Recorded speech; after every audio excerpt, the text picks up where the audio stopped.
चला तर मंडळी, आज मस्त झणझणीत खानदेशी गावरान बेत करून घेऊया। इथे एक कांदा फोडून घेतलाय, अर्धी सुकी खोबऱ्याची वाटी आहे, छान भाजून घ्यायचं।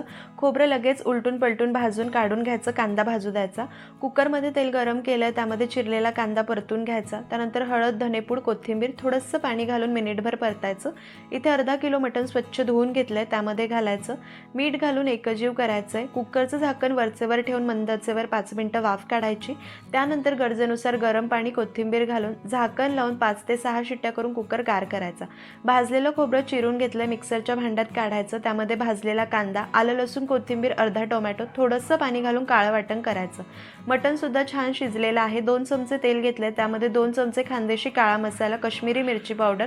तेल हलकंसं गरम झालं की वाटण घालून तेल सुटेपर्यंत परतायचं। थोडंसं पाणी घालून झाकून तेल सुटेपर्यंत परतायचं। शिजलेलं मटण, मीठ, गरजेनुसार पाणी घालून 7-8 मिनिटं मटणाचं कालवण उकळून घ्यायचं, मस्त तयार।